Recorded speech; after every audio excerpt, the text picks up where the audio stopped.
Hello dear students.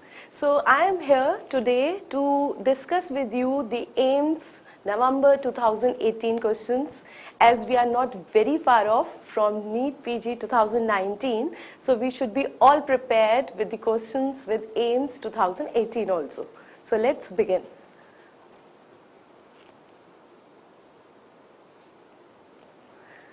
See the question number 1.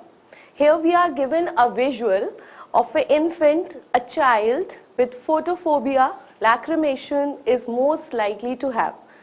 Now, if you see this visual, what is actually prominent here? What I always say, this is actually a blue baby. And whenever you see a blue baby, what are the things that should come to your mind? The first thing, it can be a blue sclera because it is giving a bluish hue. So it can be a blue sclera also. And another thing, where you are getting blue sclera along with the other things like what they have given is the photophobia and lacrimation. Now, how to approach this type of question? Let's see. When you have to approach this type of question, we have to see where you can get this lacrimation and where you can get the photophobia. Now let's begin with the lacrimation here. If you see this lacrimation, an infant having lacrimation basically can have two things. Either there can be the congenital glaucoma, it can be a congenital glaucoma, or it can be a congenital dacryocystitis. Congenital dacryocystitis, which are considered to be the main two causes of watering in a newborn or an infant or a child. So we have got two things, one is congenital glaucoma and one is congenital dacryocystitis. Now they have not given the dacryocystitis here. So obviously there is a stronger possibility of congenital glaucoma here. Plus, what are the things that will go in favor with this congenital glaucoma? Another thing is the photophobia. Now, because here they are giving photophobia also, this photophobia is a characteristic feature found in the congenital glaucoma. In fact, a patient who is having congenital glaucoma, as I usually say, always presents with BPL card. Now, what is this BPL card? B presents with the blepharospasm. B presents with the blepharospasm means it is the spasm of the eyelids, and along with this blepharospasm there is P and there is L. That is, there is photophobia, P for photophobia and L for lacrimation. So whenever a child is presenting with these three things, we have blepharospasm, we have photophobia and we have lacrimation, then usually our diagnosis is strongly suspicion of what you call as buphthalmos or congenital glaucoma. So what is this actually? Buphthalmos. This condition is called as buphthalmos. And what are the other things that goes in favor of this buphthalmos? Look at here. Can you see the large size cornea? So we have got a large cornea also here, which will go in favor of this buphthalmos. One is the large cornea, because the increased intraocular pressure at this age will lead to increase in the size of the eyeball, and increase in the size of the eyeball also is accompanied with the increase in the size of cornea. Not only we have large cornea, we also have hazy cornea. So if you see here, we have large size cornea also, we have a hazy cornea also, and along with this bluish sclera which is visible, this is called as blue sclera. So the blue sclera hai, then we have got the large cornea, then we have got the hazy cornea, then we have blepharospasm, we have photophobia, we have lacrimation, and these are ample of things which are combinedly giving you the strong possibility of this patient having congenital glaucoma called as buphthalmos. So we have B for buphthalmos. Some of the important things about the buphthalmos, just a quick revision. The B for buphthalmos is also B for bilateral, B for boys, it's more common in boys. Then B for blue sclera, we have blue sclera here. Then we have B for blepharospasm, we have blepharospasm also here. And then we have got also B for backward subluxation. We have backward subluxation of the lens. So this child who is having photophobia and lacrimation is basically having the ophthalmos. We have bilateral involvement also, we have large size cornea, we have hazy cornea, we have blue sclera, and then we have got the backward subluxation of the lens. Now, when you are trying to do a question, you should know why this is the answer. But you should also know why all other options are not the answer. So let's see why other things are not the answer. If you go with the retinoblastoma, RB's retinoblastoma, in retinoblastoma we can have unilateral involvement also, we can have bilateral involvement also, plus you should have leukocoria. The earliest as well as most important sign of retinoblastoma is the leukocoria, the whitish pupillary reflex. So therefore this can't be the answer. Now, why not the megalocornea? The other question, why not megalocornea? It's not megalocornea because it is showing other things also apart from this large size cornea. Because we are having haziness also, we are having blue sclera also, we are having the blepharospasm also, we are having photophobia and lacrimation also. So all these things will again rule out megalocornea, and there is no possibility of all these symptoms in cases of megalocornea. Now, another thing is the corneal dystrophy. In corneal dystrophy, again we won't have the large cornea, we won't have the hazy cornea, and rather we will have the degeneration which are usually present in the periphery of the cornea. Plus these dystrophies are usually non-inflammatory. They are bilateral but they are non-inflammatory, therefore there will be no photophobia. Therefore again corneal dystrophy is not a possibility. So answer here is the congenital glaucoma or the ophthalmos. Now coming to the second one. Now again a very important question, and for this year again, especially for NEET, we are hoping that you'll get a question on visual acuity, because visual acuity they are asking in a row. 2 questions in DNB, June 2018, 1 question in November, AIIMS 2018, and maybe another to go in the NEET also. So let's see, what is this? The angle subtended by the topmost letter of the Snellen's chart at a distance of 6 meters. Now let's see what is the concept of this Snellen's chart actually. Suppose this we are having the Snellen's chart, and it is the most common visual acuity chart that we are taking for the screening and the visual acuity recording. Now what you are getting here in the Snellen's chart, the topmost letter is usually the largest letter of the chart like this, and the patient will be standing at a distance of 6 meters. At a distance of 6 meters, this patient is standing. Now, this letter should be seen by a normal person. If you see by a normal person, then normal person can read this letter from 60 meters, while the patient is reading it from 6 meters. Listen again, the normal person will read this letter from 60 meters, while the patient is reading it from 6 meters, and that is why when we are able to read this letter from a distance of 6 meters, the visual acuity will be 6 by 60. So the topmost letter, if the patient is able to read from a distance of 6 meters, the visual acuity is actually 6 by 60. Now what is the meaning of this 6 and what is the meaning of this 60? The 6 which is present in the numerator actually means the distance of the patient from the chart, while the denominator 60 means what is the comparison from where the patient can see in relation to the normal person from which normal person is seeing. So with respect to a normal person, this patient is having 6 by 60 because normal person can see this letter from 60 meters and this patient is seeing from 6 meters. Similarly, now the size of letter will go on decreasing. Suppose in the next line we are having A, we are having X. Now if the patient is again reading it from 6 meters, the normal person can read this from 36 meter. Because a normal person can read this from 36 meter, therefore the visual acuity will be 6 by 36 and it will be so on. That means the size of the letter will go on decreasing. Now when the size of the letter will go on decreasing, this means the distance from which a normal person can see these letters will also go on decreasing.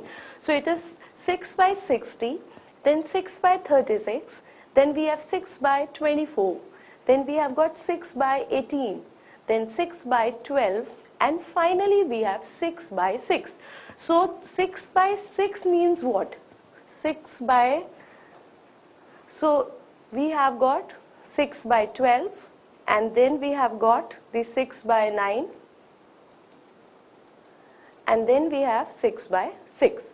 Now what is the meaning of this 6 by 6 now? Means the distance from which a normal person can see this letter is same as that of the patient, and therefore his vision is normal 6 by 6. Now another important thing which they had asked in DNB also, they said that a person comes to you and he is having a vision 6 by 24. Suppose a patient comes to us and he is having a vision of 6 by 24, right? Now from which distance a normal person can see this? So the distance at which a normal person is able to read this line will be 24 meters. So this was asked in DNB 2018. While another important concept, why I can say that the topmost letter is visible from 60 meters by a normal person. Why I can say that next line is visible to a normal person at a distance of 36 meters. Why I can say that next normal line, this line can be read by a normal person from a distance of 24 meters, and so on. Why? Because there is a concept of minimum angle of resolution. There is a thing called as minimum angle of resolution. Now what does this mean? The meaning is that the minimum angle that this letter should sustain at the center of the lens, that is at the nodal point, the minimum angle that this letter should sustain at the center of the lens, that is the nodal point, should be about 5 minutes of the arc. Only when this letter is sustaining this minimum angle, it will be visible from that much distance. So that means this letter is sustaining an angle of 5 minutes of the arc at a distance of 60 meters. Now this is the catch point. This letter is sustaining the angle of 5 minutes of the arc, that is a minimum angle of resolution, the minimum angle that is required to visualize that letter, and that is sustaining at a distance of 60 meters. Now what they have asked is actually the distance of 6 meters. So this is actually the catch point of the question. Now because they are asking it at 6 meters, now how to calculate this? At 60 meters, if you see, this angle is 5 minutes. So if you see at 6 meters, it will become 10 times. So answer will become 50 minutes. So here the answer is actually 50 minutes of the arc. So don't get confused. The angle subtended by topmost letter at a distance of 60 meters is 5 minutes of the arc, while at 6 meters, that is 1/10 of the distance, so angle will multiply by 10 times and the angle will become 50 minutes of the arc. So answer is 50 minutes. Now coming to the next one.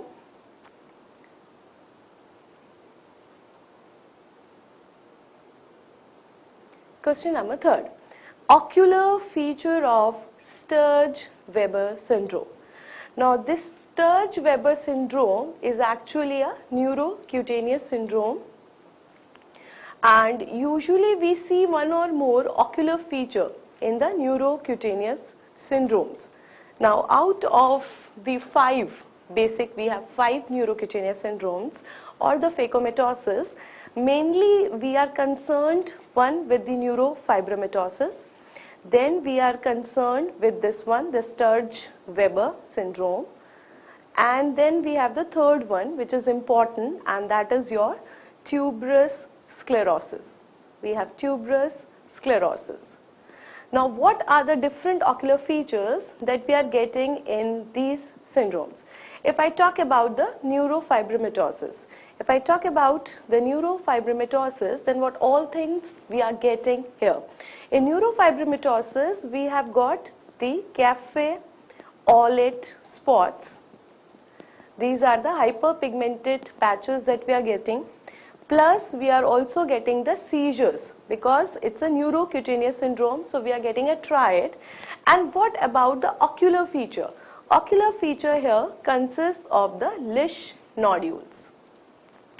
Lisch nodules, and these Lisch nodules are nothing called as but the iris hematomas.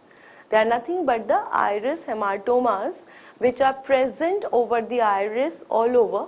Something like these nodules are present, and they are basically representing the hematomas of the iris. Now, what about the Sturge-Weber syndrome? In the Sturge-Weber syndrome, basically we are getting the glaucoma. So, answer here is glaucoma. We are getting the congenital glaucoma in most of the cases of Sturge-Weber syndrome, while the third is the tuberous sclerosis. Now, what about this tuberous sclerosis? In the tuberous sclerosis, we are getting what you call as the strawberry angioma. It is the strawberry angioma that we are getting in the cases of the tuberous sclerosis.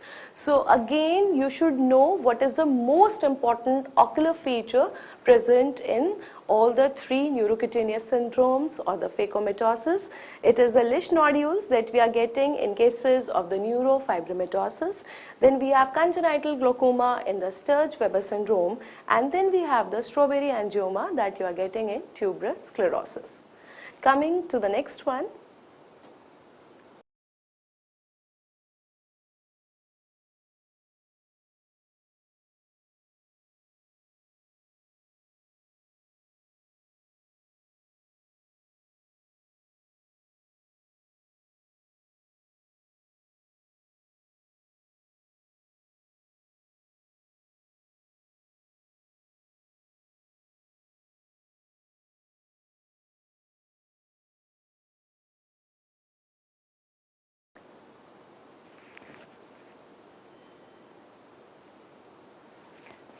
Now the next question. Here we have a patient with acute pain and watering since 36 hours.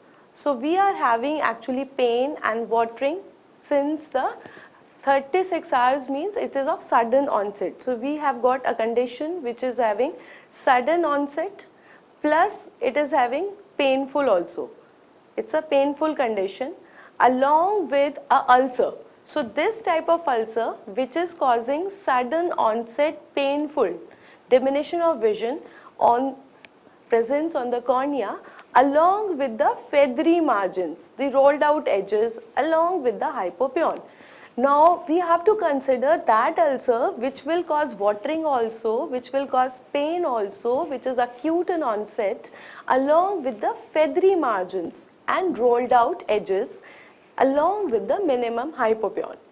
Now, we have got bacterial, we have got fungal, we have acanthamoeba, and we have herpes simplex. Now, out of these, pain can be present in which ulcers? Pain can be present in bacterial also, it can be present in the acanthamoeba also. It is not a very important feature in cases of fungal as well as the herpes, because fungal ulcers, if you are talking, then they are mostly asymptomatic. Mostly they are asymptomatic. And this is a thing which is not very much in suggestion and which is in favor of the fungal diagnosis here. But the other things that will favor the diagnosis of the fungal corneal ulcer are the feathery margins along with the rolled out edges. Though mostly this fungal corneal ulcer are mostly asymptomatic, you are having a number of signs. Now the signs which are actually will favor you and give you the diagnosis of this fungal corneal ulcer is basically this feathery margins with rolled out edges. Now let's see what are the different signs in cases of fungal corneal ulcer. The first thing that you are getting is that it is grayish looking. It is grayish because there is absence of the vascularization. There is absence of vascularization which will lead to grayish color of the fungal corneal ulcer along with the feathery margins. Now why we are getting the feathery margins here? The margins are feathery, or we can say we have got the finger-like processes. These are the finger-like processes that we are getting, and it is due to the presence of the fungal hyphae.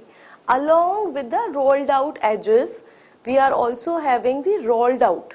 These are the rolled out edges, or also called as the raised edges. So these are the things which will help you in making the diagnosis of fungal corneal ulcer, because the feathery margins will never be found in bacterial corneal ulcer, they are never found in acanthamoeba corneal ulcer, as well as the herpes. Now what are the characteristic features of these then? Let us see the bacterial.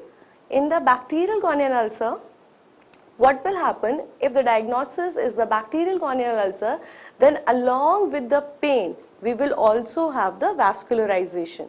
We will have the vascularization along with the lymphocytes. So two important things that are found in cases of the bacterial corneal ulcer will be the vascularization of the ulcer, that's why it's very, very painful, along with the presence of lymphocytes, which is not given here. Plus the hypopyon. Hypopyon has to be very, very prominent here. It's not minimal, because bacterial hypopyons are mostly dangerous along with the sterility. Bacterial hypopyons are mostly sterile.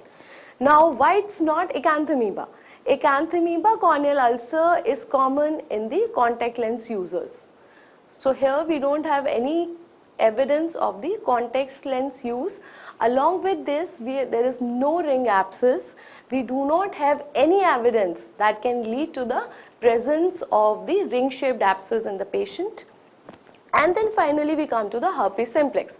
Herpes simplex, especially the 2 or 1 which is causing the ulcers, first of all it is not very common for the herpes simplex 2 to cause corneal ulcers. It is very common with the herpes simplex 1.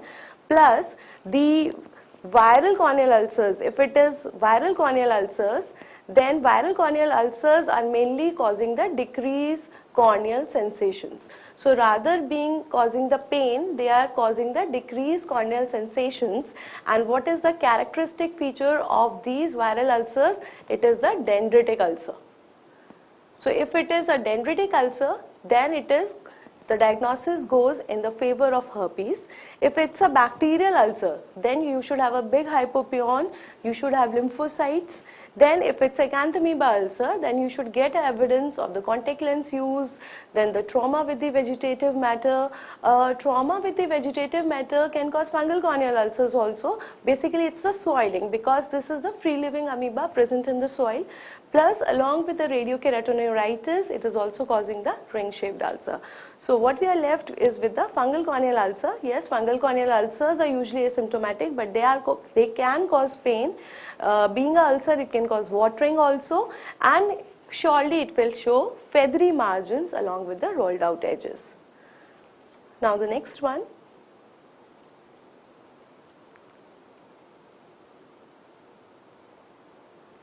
Yeah, another important question which is on the nerve paralysis. Look at the picture here. This given image signifies which of the following condition? Now let us see what are the things they are showing in these images. Here what they are showing is the ptosis. So now ptosis is occurring due to the paralysis of the LPS muscle, and LPS is actually supplied by the third cranial nerve. Therefore, I can say that one of the things that is going in favor with the diagnosis is your oculomotor nerve palsy. Yes, because ptosis is not present here, ptosis is not present here, and ptosis is also not present here. Now let us see other things. If you see here, if it's a third nerve paralysis, all the muscles are paralyzed except for the two, that is SO4 and then we have LR6. Now the patient is able to do only those movements which can be done by this superior oblique as well as the lateral rectus muscle. Now what are the movements of superior oblique and what are the movements of lateral rectus? Superior oblique, because it's an oblique muscle, therefore its main function will be rotation. It will cause the intorsion. Therefore it will cause the intorsion. Then it is also causing the depression. It's a depressor muscle, and then it is causing the abduction. If you see the lateral rectus, then this also causes abduction.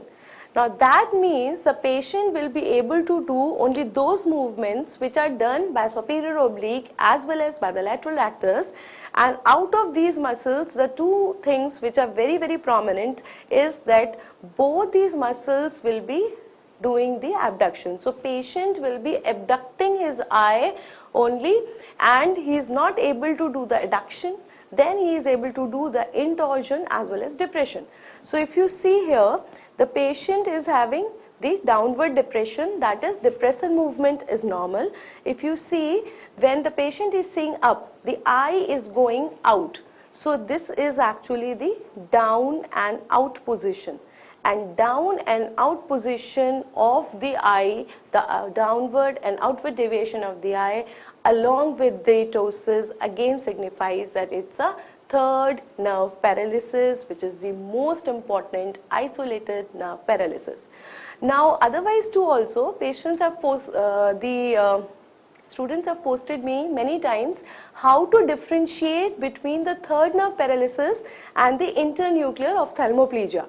Now, dear students, it's not a very difficult task. As we have discussed the third nerve paralysis here, first of all, it's ptosis.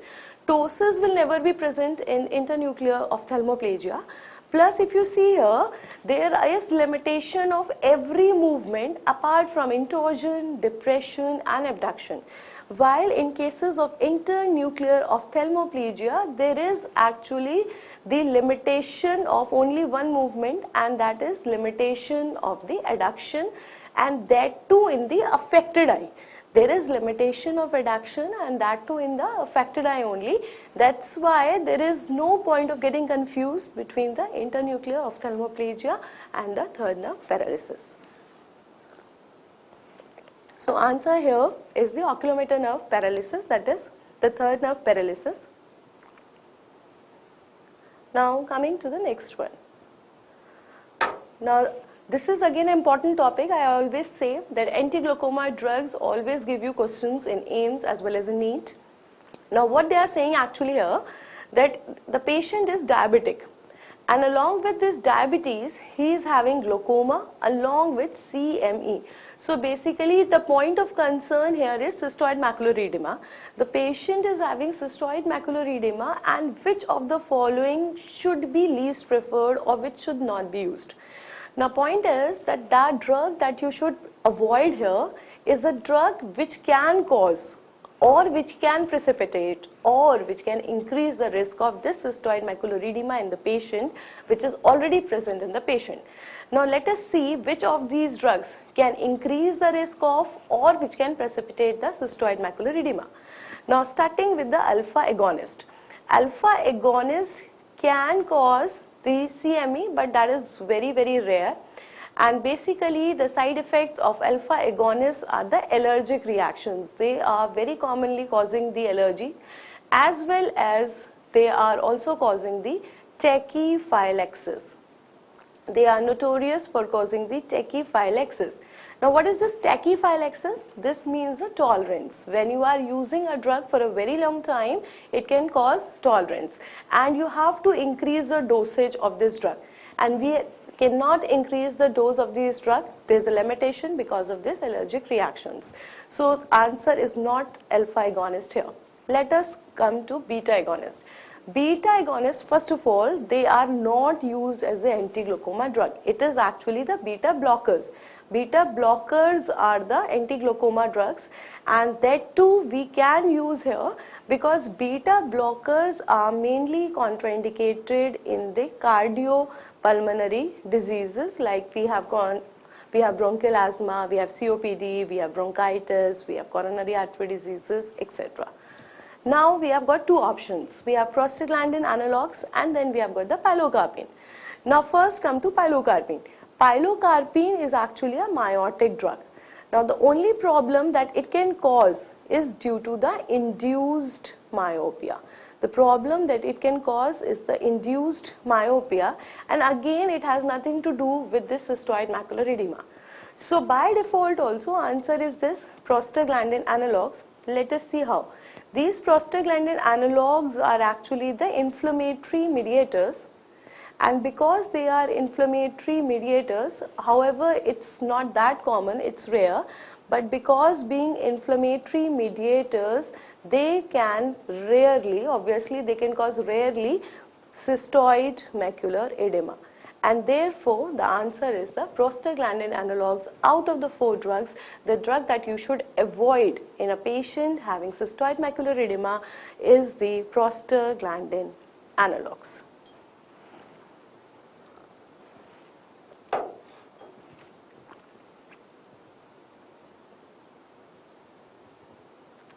This is again a visual question which they have asked this time.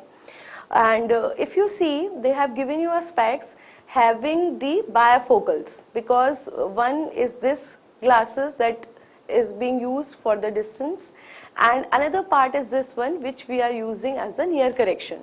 So this means this spectacle is actually presenting the bifocals.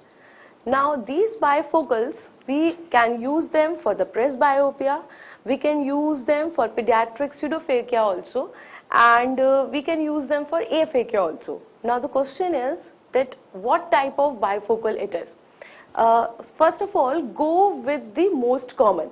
What is the most common indication of the bifocals? A person who is not having cataract, who has not undergone cataract surgery, who has not gone for the artificial lenses. That means no aphakia, no pseudophakia.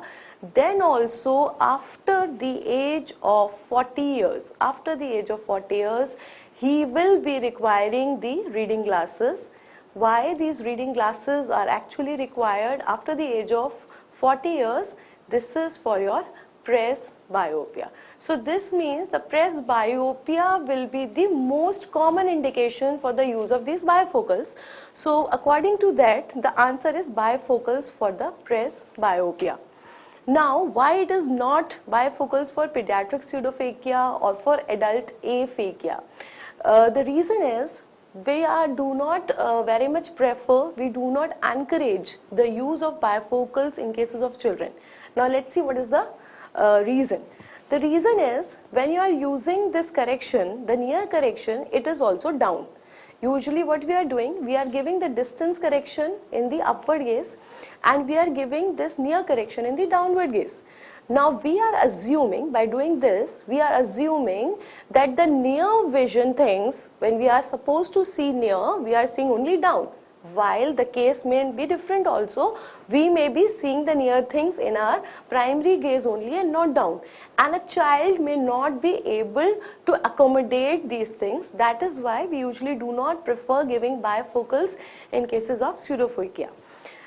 What about the bifocals for the aphakia?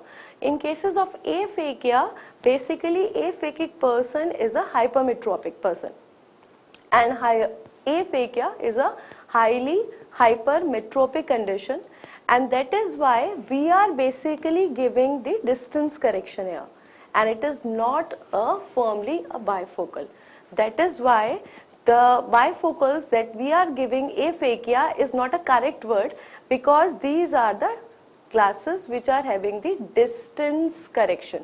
Both are having the distance corrections because aphakia is a strongly hypermetropic condition.